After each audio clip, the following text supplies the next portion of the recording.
자, 다음 토픽은 이제 CNN과 같은 그런 딥 뉴럴 네트워크를 학습할 때 기존의 전통적인 머신러닝에서 사용되던 테크닉 외에 여러 가지 뭐 관심 있게 조금 봐야 되는 그런 테크닉들이 있습니다. 그래서 그런 것들에 대해서 살펴보도록 하겠습니다.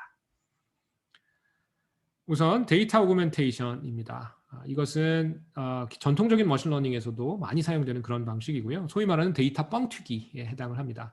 즉 나에게 모은 데이터를 변형하거나 뭐 가공해서 최대한 데이터의 수를 늘리는 그런 방법이 되겠죠. 그래서 소위 말하는 페이크 데이터를 만들어서 내가 이미 확보한 트레이닝 데이터에 섞어서 데이터 수를 늘려서 그렇게 활용하는 방법이 됩니다. 예를 들면 여기에 이런 나비의 이미지가 있다라고 했을 때 여러 가지 종류의 그 가공을 합니다. 뭐 노이즈도 섞고 색조도 바꾸고 뭐 살짝 돌리고 위치 뭐 플리핑하고 뭐 이런 식으로. 그래서 여기서는 한 장의 사진을 6장으로 불린 그런 사례를 볼 수가 있겠죠. 그래서 가짜 페이크 데이터 만드는 게 뭐 이런 응용에서는 좀 쉽고요. 하지만 굉장히 페이크 데이터 만드는 게 어려운 분야도 있습니다. 그래서 어떤 태스크를 하느냐에 따라서 이런 페이크 데이터를 만들어내는 거에 효용성이 조금씩 달라질 수 있을 거고요. 그 다음에 성공적으로 이런 데이터 오그멘테이션을 썼다라고 알려져 있는 분야가 이제 오브젝트 레코니션, 즉 사진 보여주고 그 안에 뭐가 있는지 판단하고 이런 거, 그리고 스피치 레코니션 이런 분야에서 데이터 오그멘테이션이 굉장히 도움이 됐다라고 알려져 있습니다. 자, 그리고 언제나 이제 연구자들이 조금 꺼려하는, 좀 이렇게 어렵기도 하고 시간도 많이 걸리고 그래서 조금 심리적으로 꺼려지는 그런 작업이 이제 데이터 전처리인데요. 실제적으로 보면 우리 이런 데이터를 만지는 이런 일에 있어서 아주 많은, 거의 뭐 가장 많은 노력과 시간을 요하는 그런 중요한 단계이기도 합니다. 그래서 데이터 프리프로세싱의 중요성은 아무리 강조해도 지나치지 않고요. 그래서 뭐 대표적으로 사용되는 한 4가지 정도를 소개할까 합니다. 첫 번째, 이런 오리지널 데이터가 있을 때 제로 센터링이라는 걸 할 수 있어요. 즉 평균을 구해서 평균을 빼주는 거죠. 그러면 평균이 이제 데이터의 센터가 제로로 옮겨가게 되겠죠. 그 다음에 노멀리제이션이라고 해서 우리 뭐 잘 알고 있는 것이 예를 들면 뭐 사이즈를 뭐 0에서 1 사이 아니면 마이너스 1에서 1 사이로 맞춰준다든지 이런 것들 생각할 수 있을 거고요. 그 다음에 디코릴레이션은 차원 간의 코릴레이션을 없애주는 그런 행위가 되겠습니다. 그 다음에 화이트닝 같은 경우에는 이제 이것도 신호 처리에서 나오는 그 화이트닝인데요. 디코릴레이션하고 비교해 보면 이제 노멀리제이션까지 같이 한 이런 사례라고 볼 수 있습니다. 즉 노멀라이즈하고 디코릴레이션을 같이 한 것이 화이트닝이고요.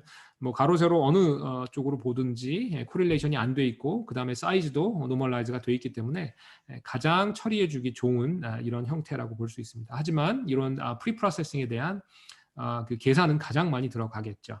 뭐 예를 들면 어떤 차원 간의 코릴레이션을 구하려면 모든 차원 간의 그 코릴레이션을 구해서 그것을 코베리언스 매트릭스 형태로 정리를 해야 됩니다. 그런데 그 코베리언스 매트릭스를 구하고 뭐 인버스를 구하고 하는 과정이 그 불가능하거나 굉장히 계산 비효율적일 수 있어요. 그래서 용도에 맞는 그런 노멀리제이션, 뭐 프리프로세싱 이런 것이 중요하겠죠. 자, 그래서 이제 노멀리제이션이나 프리프로세싱이나 이런 거 중요하고 데이터에 대한 그 다음에 웨이트에 대한 초기화도 반드시 해줘야 됩니다. 우리가 그 한참 전에 그 알고리즘 설명하면서 웨이트는 작은 랜덤 넘버로 초기화한다라고 이야기했습니다. 그래서 그런 웨이트에 대한 이니셜리제이션 이야기를 조금 해보도록 하겠습니다. 그냥 일반적으로 생각하면 웨이트가 뭐 음수 양수 반반 정도씩 섞여 있으면 뭐 평균적으로 뭐 가장 좋겠죠. 그래서 그냥 합리적인 우리의 가정은 우리의 최종 웨이트, 즉 파이널라이즈된 웨이트가 대충 절반은 포지티브, 뭐 대충 절반은 네거티브, 뭐 이런 가정을 할 수 있을 거고요. 이제 그러다 보니까 평균은 제로로 가정하는 것이 가장 리즈너블하게 되고요. 그래서 이니셜리제이션 할 때 이제 베스트 게스는 익스펙테이션 측면으로는 0이다라고 많은 경우에 봐주게 되고요. 그래서 제로민 그리고 some variance 를 이제 살짝 섞어서 각각의 웨이트를 초기화하는 것이 일반적입니다. 그래서 베리언스를 얼마나 줄 거냐 이것도 당연히 중요한 이슈이고요. 그래서 이제 뭐 특히 CNN과 관련된 그런 웨이트 이니셜리제이션 테크닉들이 몇 가지가 있습니다. 예를 들면 제이비어 이니셜리제이션 이런 것들, 그리고 아까 나왔던 케이밍 허 이니셜리제이션 이런 것들이 있습니다.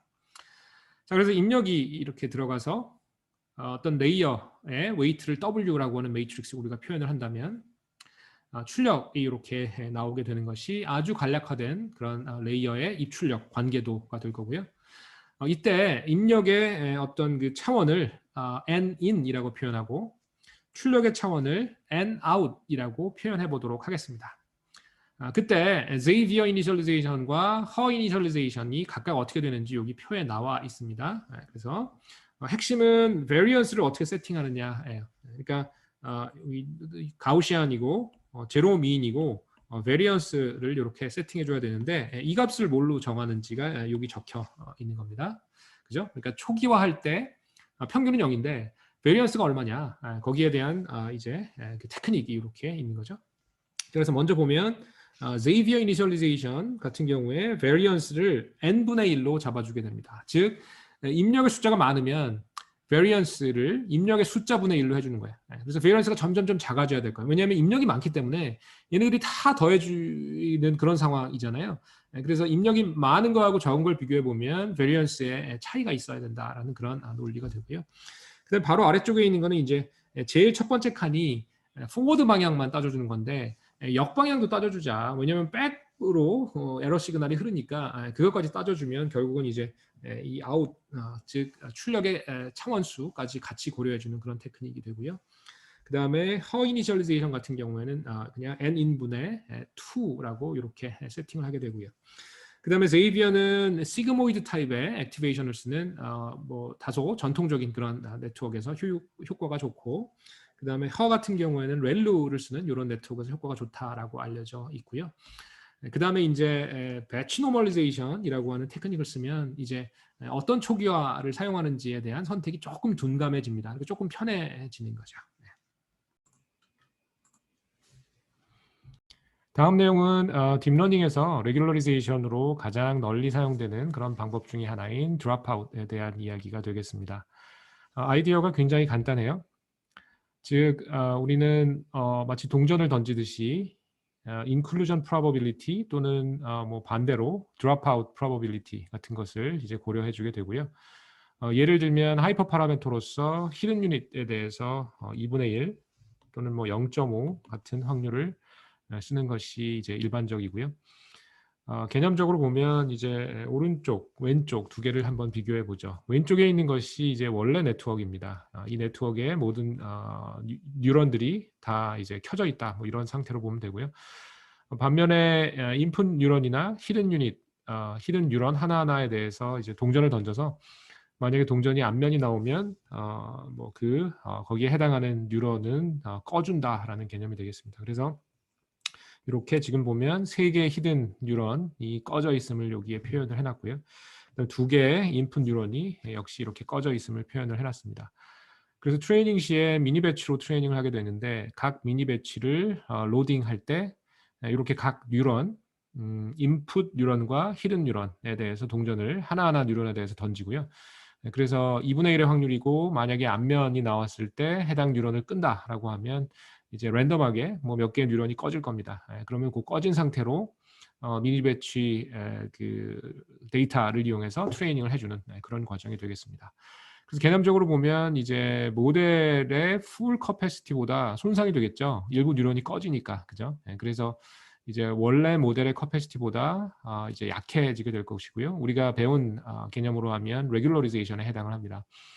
그리고 또 다른 견지로 생각해 보면 어떤 뉴런이 꺼질지 사실 예측하기 어렵기 때문에 만약에 이제 이 뉴럴 네트워크의 입장에서 생각해 보면 특정한 웨이트, 아주 중요한 웨이트가 있다라고 했을 때 그것을 뭐 하나의 뉴런에 다 올인 해서는 안 될 겁니다. 그 뉴런이 이제 언제든지 꺼질 수 있으니까요. 그래서 웨이트나 그런 정보를 이렇게 흩뿌리는 그런 효과가 있습니다. 즉 웨이트 값이 이제 나누어서 저장을 이제 하겠다라는 의도가 되고요. 그러다 보면 웨이트 값이 조금 작아질 겁니다. 그래서 전에 배웠던 논 페널티와 같은 레귤러리제이션 테크닉하고도 일맥상통한다라고 생각할 수 있습니다. 어쨌든 이 드롭아웃이라고 하는 것은 딥뉴럴 네트워크의 트레이닝 시에 레귤러리제이션으로 널리 사용되는 그런 방법이 되겠습니다. 자, 그리고 조금 전에 이제 웨이트 초기화, 웨이트 이니셜리제이션 과정에서 이제 배치놈에 대해서 잠시 언급을 했고요. 조금 더 자세한 내용을 살펴보도록 하겠습니다. 배치 노멀리제이션 또는 배치놈 또는 줄여서 BN이라고도 이야기합니다. 두 가지 오퍼레이션으로 구성이 되어 있습니다. 첫 번째 오퍼레이션은 노멀리제이션이고요. 뭐 각각 레이어에 이제 입력 해당하는 데이터가 있을 텐데 그 입력 데이터의 분포를 이제 고정해주는 그런 동작이 되겠습니다. 그래서 아래쪽에 이제 바로 이그젬플 그림을 통해서 설명을 하겠지만 이렇게 해주는 이유는 여러 개의 레이어들이 있을 텐데 그 레이어 사이사이에 이제 인터랙션이 보통은 있게 됩니다. 예를 들면 세 번째 레이어의 어떤 비헤이비어에 영향을 주는 것이 두 번째 레이어가 되겠죠. 그 마찬가지로 뭐 세 번째가 네 번째 영향을 주고 아니면 좀 더 길게 보면 뭐 두 번째가 다섯 번째, 여섯 번째 영향을 줄 수 있고 그렇죠. 그래서 그런 레이어 간의 인터랙션이 많으면 많을수록 트레이닝이 어렵고 우리가 튜닝해 주기가 이제 어려운 그런 상황이 됩니다. 그래서 개념적으로 이렇게 노멀리제이션을 통해서 레이어 간의 어떤 그 인터랙션을 끊어주는 그런 의도를 갖게 됩니다. 자, 이렇게 함으로써 우리가 얻는 이득, 즉 배치 노멀리제이션을 썼을 때 얻을 수 있는 이득은 이제 트레이닝이 빨라진다라는 거예요. 그래서 거기에 대한 이유를 여러 가지로 설명할 수 있지만 가장 하이 레벨로 설명을 하자고 하면 이제 우리가 트레이닝 시에 접하게 되는 많은 것들을 일목요연하게 표현한다고 하면 러닝 다이내믹스라고 이야기할 수 있고요. 이 배치 노멀리제이션을 통해서 우리는 러닝 다이내믹스를 좀 간략화, 심플리파이 할 수 있습니다.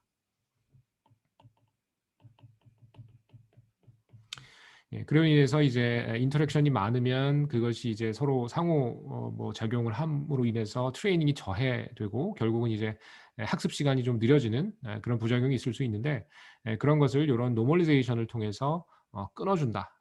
그로 인해서 트레이닝이 빨라진다라고 생각을 할 수 있겠습니다.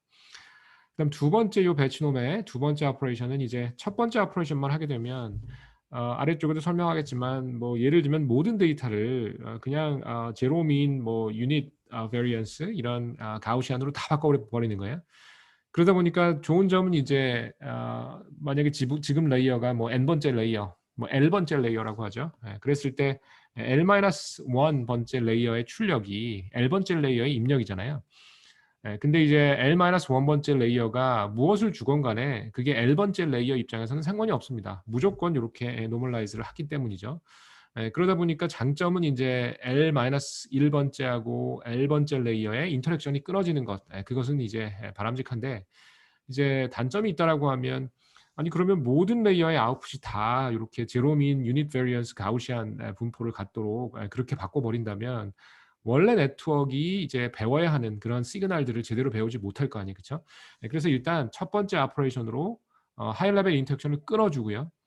그 다음에는 이제 그로 인해서 손상될 수 있는 네트워크의 레프레젠테이션 능력 같은 것을 이제 원상 복귀하거나 아니면 더 좋은 레프레젠테이션이 있다면, 그죠? 원래 데이터가 갖는 그런 분포보다 더 좋은 것이 있다면 그것으로 러닝을 하는 그런 두 번째 스텝이 되겠습니다. 그래서 이제 간단히 이야기하자면 원래 네트워크의 표현력을 이제 복원해주기 위한 아니면 뭐 더 낮게 향상해주기 위한 그런 방법이라고 볼 수 있고요. 이 스텝이 왜 필요한지 혼동하는 경우가 많이 있기 때문에 곰곰이 생각해 보기 바랍니다. 자, 그래서 그림으로 설명을 하면 조금 더 잘 이해할 수 있을 거예요. 방금 이야기했던 대로 L-1번째 레이어가 이렇게 있다라고 해보죠. 그리고 그 레이어의 파라미터를 theta L-1이라고 가정을 해보겠습니다. 그러면 이제 원래는 여기에 L번째 레이어가 있겠지만 보통 이 배치 노멀리제이션을 하나의 레이어 형식으로 뉴럴넷에 추가를 하게 됩니다. 그래서 만약에 배치 놈을 위한 레이어를 이렇게 L-1번째하고 L번째 레이어 사이에 넣는다라고 하면 이제 원래 L번째 레이어가 L 플러스 1번째 레이어가 되겠죠. 그리고 중간에 들어가는 이 BN 레이어, 즉 배치놈 레이어라고 하는 것이 L번째 레이어가 될 겁니다. 어쨌거나 이 배치 노멀리제이션 레이어는 두 단계로 동작을 하며 첫 번째 단계는 L-1번째 레이어의 파라미터에 의해서 이 L번째, 그러니까 아까 여기 원래 있었던 이 L번째, 지금은 L 플러스 1번째가 된 이 레이어의 어떤 비헤이비어의 영향을 우리가 끊어버리겠다라는 그런 의도입니다. 자, 그래서 아까 이야기했던 아까 up number 1이라고 했던 이 부분이죠. 노멀리제이션을 수행을 하고요. 이 안에서 이루어지는 과정을 뭐 간략하게 설명하면 다음과 같습니다. 여기에 배치놈 데이터가 있다라고 가정을 해보죠. 하나하나의 로우가 데이터입니다. 그렇죠? 그래서 우리가 많은 경우에 배치놈의 사이즈를 스몰 m을 써서 표현을 했었죠. 그럼 이렇게 한 줄 한 줄이 예를 들면 하나하나의 데이터 포인트가 될 것이고 컬럼들은 하나의 데이터가 갖고 있는 여러 가지 피처들이 되겠죠. 그렇죠? 만약에 우리가 뭐 D개의 피처가 있다라고 하면 이 컬럼의 숫자가 D가 되는 그런 양상이 될 거고요. 자, 그럼 여기서 만약에 i번째 example이 있고 거기에 k번째 예를 들면 이렇게 뭐 k번째 컬럼이라고 해보죠. 그러면 요값 요 값을 우리는 x의 k의 i 이렇게 지칭을 하도록 하겠습니다. 즉 i번째 데이터의 k번째 피처라는 뜻이죠. 자, 그래서 요 값을 어떻게 우리는 노멀라이즈 해주냐 하면 여기서 뭘 빼주냐 하면 이 k번째 컬럼을 다 더하고 그리고 스몰 m으로 나눠주면 평균이 나오겠죠. 그래서 그 평균을 우리는 mu k라고 하겠습니다.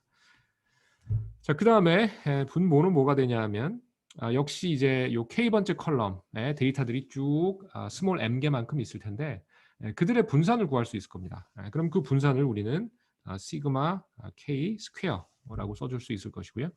그런데 이제 이 분산이 0일 수 있기 때문에 뉴메리컬 스터빌리티를 위해서 작은 상수인 입실론이라고 하는 값을 보통은 더해주게 되고요. 그 다음에 x의 차원과 맞춰주기 위해서 분산을 그냥 쓰는 것이 아니라 이렇게 제곱근, 루트를 씌워주게 됩니다. 우리가 알고 있는 마치 z-normalization과 상당히 유사하죠. 자, 그래서 이렇게 해서 원래 xki라고 하는 값을 대체하게 됩니다. 그래서 우리는 이것을 xki의 head이라고 불러주게 되고요. 이 미니 배치에 있는 모든 데이터를 이런 식으로 컬럼와이즈 노멀라이즈를 해서 대체해주게 됩니다. 그래서 각각 컬럼별로 우리가 이렇게 노멀라이즈를 하게 될 거예요. 그래서 각각에 대해서 뮤하고 시그마 스퀘어를 구할 수 있고 그렇게 되면 모든 이 미니 배치에 속하는 데이터 포인트를 노멀라이즈 할 수 있겠죠. 그래서 뭐 자세히 얘기는 안 하겠지만 이게 어떤 그 보다 복잡한 오퍼레이션의 일종의 어프락시메이션인데요. 그것은 이제 지금 요 미니 배치 측면으로 보면 하나의 컬럼에 대해서만 평균과 분산을 구하죠. 근데 이제 우리가 뭐 마할라노비스 디스턴스나 이런 거 생각해 보시면 코베리언스 매트릭스를 구하는 경우도 있어요. 그래서 각 컬럼 간의 코베리언스를 구해서 그것을 고려해서 노멀라이즈 할 수도 있습니다. 그래서 우리가 디코렐레이션이나 화이트닝 같은 거 할 때 그렇게 할 텐데 계속 이야기하지만 우리가 보통 차원이 굉장히 많을 수 있습니다. 그렇기 때문에 그렇게 컬럼와이즈로 페어와이즈로 코릴레이션 같은 것을 따져주는 것은 계산적으로 우리가 굉장히 비싼 오퍼레이션이 돼서 우리가 쓸 그런 염두를 내기가 쉽지 않습니다. 그래서 그런 컬럼와이즈 비교의 어떤 어프락시메이션으로서 그냥 각각의 컬럼만 노멀라이즈 해주어도 상당히 좋다라고 하는 것이 이 배치놈의 어떤 그 근거가 되고요. 자, 그래서 어쨌든 첫 번째 단계, 배치놈의 첫 번째 단계는 각각의 데이터 포인트를 이런 식으로 노멀라이즈 해주는 그런 것이 됩니다. 그럼 이런 오퍼레이션을 통해서 우리가 얻을 수 있는 것은 여기 가위로 표현을 했습니다만 전 단계, 뭐 보다 구체적으로는 전 단계 파라미터인 세타 L-1을 우리가 변경하였을 때 그때 그 다음 레이어의 입력으로 들어오는 즉 L-1번째 레이어의 출력의 분포 또는 그 다음 레이어의 입력의 분포가 무관해지겠죠. 왜냐하면 우리는 어쨌거나 노멀라이즈 할 거 아니에요, 그죠? 일종의 이제 예쁘게 생긴 그 제로민 유닛 베리언스 가우시안에 해당하는 그런 식으로 노멀라이즈를 하게 되겠죠. 그래서 뭐 복잡하게 얘기했는데, 자 여기에 가위로 표현한 것처럼 하나 전 단계 레이어의 파라미터와 그 다음 레이어에 이제 들어오는 입력 데이터의 분포 사이에 어떤 관계를 끊어주겠다라고 하는 그런 의도가 됩니다. 그리고 아까도 언급했지만 그렇게만 해주고 이제 끝내버리면 이제 어떤 레이어건 간에 받아들이는 데이터의 분포가 동일할 거 아니에요. 그죠? 그래서 그것이 이제 우리가 원하는 바는 아니기 때문에 일단은 인터랙션을 끊어주고 그리고 나서는 이제 한 번에 트랜스포메이션을 거쳐서 구체적으로 배치놈에서는 리니어 트랜스포메이션을 거칩니다. 그래서 여기에 보면 이것이 아까 구했던 그죠? 요 노멀라이즈된 그런 데이터이고 그것을 감마배만큼 그리고 베타만큼 바이어스에 해당하는 걸로 이렇게 더해서 일종의 AX 플러스 B에 해당하는 그런 리니어 트랜스포메이션을 해서 우리가 바꾸어 주게 됩니다. 자, 그래서 이렇게 함으로써 우리가 얻을 수 있는 어떤 효과는 만약에 원래 이 레이어에 들어오는 데이터의 분포에 뭐 어떤 모양이 있을 텐데 그것이 최적이다라고 하면 원래 그대로 이 리니어 트랜스포메이션이 따라가게 될 것이고요. 그게 아니고 더 좋은 데이터가 결국은 이제 말해 줄 텐데 더 좋은 분포가 있다면 그 분포로 요 리니어 트랜스포메이션이 이제 데이터를 변형해 주게 됩니다. 자, 그래서 이 첫 번째 노멀리제이션 단계에서는 이제 파라미터가 없어요. 우리가 런해야 될 것이 없습니다. 미니 배치가 있으면 각 컬럼의 평균과 분산을 구해서 각각의 데이터를 노멀라이즈 해주면 되는 것이고, 반면에 이 두 번째 스텝, 리니어 트랜스포메이션 스텝에는 각 컬럼별로 두 개의 파라미터가 등장을 하게 됩니다. 그래서 그것이 감마 K 그리고 베타 K가 되고요. 이 감마 K는 이제 곱해지는 여기 아래쪽 식에 보면 이제 XKI의 햇에 곱해지는 그 코이피션트가 되고 베타 K는 더해지는 값이 되겠죠. 그래서 이 두 가지는 우리가 각 컬럼에 대해서 데이터 디펜던트하게 런해줘야 됩니다. 그래서 우리가 아까 배치 노멀리제이션을 하나의 레이어 형태로 뉴럴넷에 삽입해준다라고 했는데 그 레이어의 파라미터, 즉 배움의 대상은 요 감마 K와 베타 K가 되겠죠. 그래서 요 배치놈 레이어도 미분 가능한 오퍼레이션으로 되어 있고요. 이것을 이제 백 프로퍼게이션으로 전체 네트워크로 놓고 다 한꺼번에 러닝을 해주게 됩니다. 즉, 요 감마하고 베타도 백프롭으로 다른 레이어의 파라미터처럼 그렇게 러닝을 해주게 된다라는 거예요. 그래서 복잡하게 설명했는데 개념적으로는 뭐 간단합니다. 처음 노멀리제이션을 통해서 전 레이어와의 인터랙션을 끊어주고 그렇게만 하면 원래 그 레이어가 가지고 있는 표현력 같은 것들, 배워야 되는 그런 데이터의 분포나 이런 것들이 훼손되기 때문에 원래대로 리스토어 아니면 더 나은 분포가 있다면 그것으로 배워주는 그런 과정, 그 역할을 감마하고 베타가 해준다. 그리고 그 감마하고 베타도 전체 뉴럴넷에 이제 BN 레이어라는 형태로 삽입함으로써 백 프로퍼게이션을 통해서 엔드 투 엔드로 우리가 학습할 수 있는 그런 아이디어가 되겠습니다. 그래서 굉장히 널리 쓰이고 아주 파워풀한 그런 테크닉이 되고요. 이 배치놈의 첫 번째 의도는 트레이닝을 빠르게 해주는 그런 의도가 있고 그렇지만 거기에 대한 어떻게 보면 긍정적인 부작용이라고 할까요? 그것은 이제 레귤러리제이션 효과가 조금 있습니다. 그래서 생각해 보면 원래 분포를 조금 이렇게 제한하잖아요, 그렇죠? 그래서 그런 의미로 보면 레귤러리제이션 효과도 조금 줄 수 있다라고 기억해주면 좋을 것 같습니다.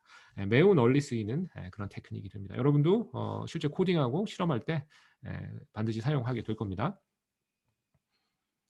자, 그래서 요 새로운 이제 우리가 L번째 레이어, 원래 이제 L번째 레이어는 이제 L 플러스 1번째 레이어가 될 것이고 L 마이너스 1번째하고 L 플러스 1번째 레이어에 새롭게 L번째 레이어로서 BN 레이어라는 것이 삽입이 되게 되고 그 BN 레이어의 파라미터는 아까 이야기한 대로 두 종류죠. 감마하고 베타. 그래서 그 각 차원에 대해서 생각해 주면 이게 결국은 각각의 벡터가 되겠죠. 그죠?